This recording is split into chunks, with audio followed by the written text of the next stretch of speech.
program that solves this Sudoku puzzle.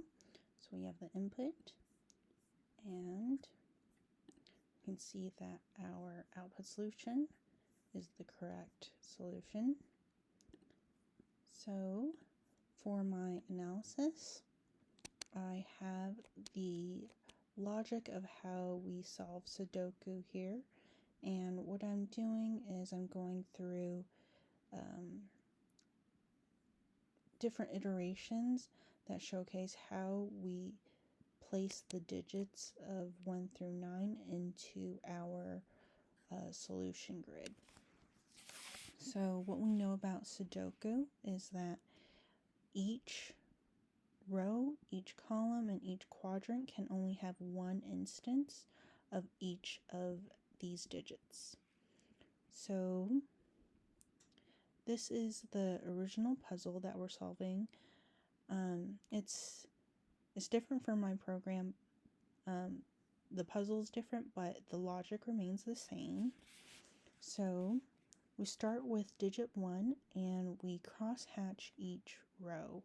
So what we do is we look for whether the digit 1 exists in the row, and if it does, I went ahead and cross those out in blue for the rows.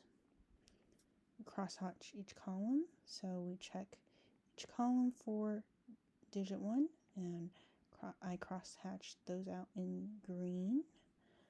And then I cross-hatched each quadrant and crossed those out in pink. And once we've done all our cross-hatching, then we go ahead and check to see if there's one empty square in a quadrant,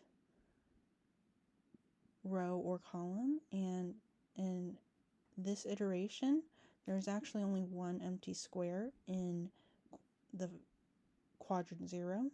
So we were able to assign 1 to this spot in our solution grid. So because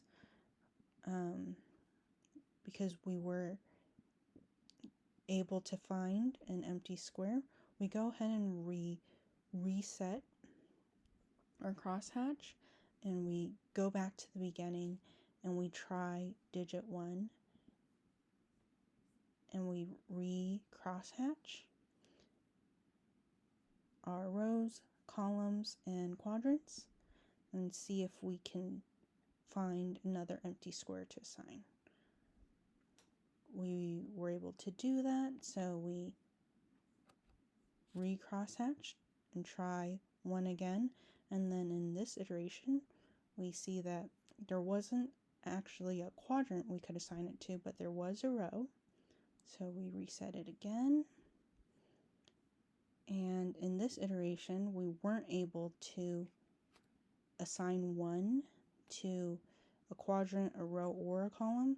So since we weren't able to find it for digit 1, we can go ahead and move on to the next digit, digit 2, to see if we can find a spot for that digit.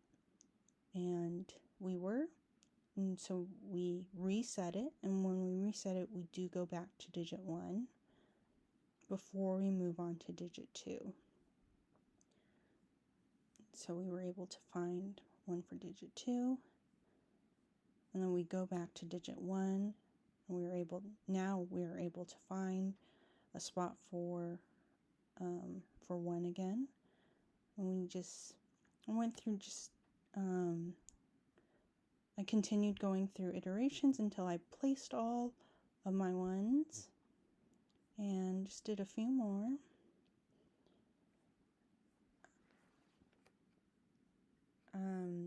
Just to get a sense of how the program was going to solve the puzzle. About 13 iterations. It took a bit of time, so that was enough for me. It's a good thing I didn't try to get to the end, because it took over 200 iterations for this puzzle. I found that out when I placed a counter when I was debugging. But anyways, jumping into the code, we can see that this pretty much matches up with the same logic we have here.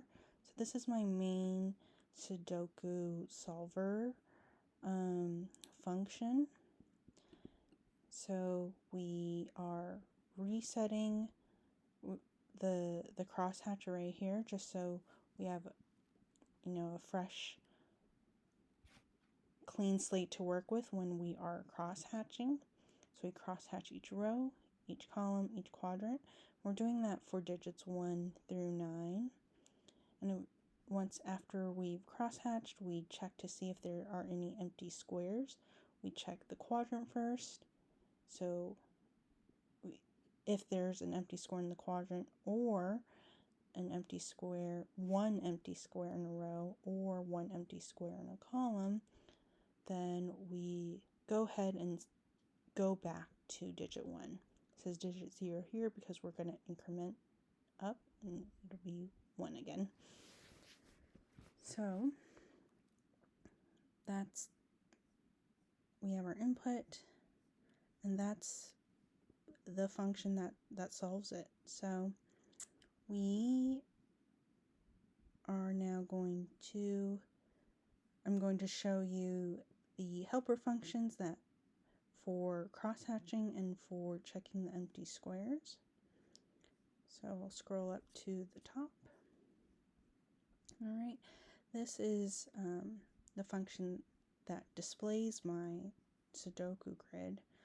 I have a helper function to copy one, or just to do a full copy of one array into another. So these are the crosshatch related functions. So this function here crosshatches one full row, and this function is going through each row and checking to see if the digit does exist in that row, and if it does, then we go ahead and we crosshatch out that row. So same idea with column.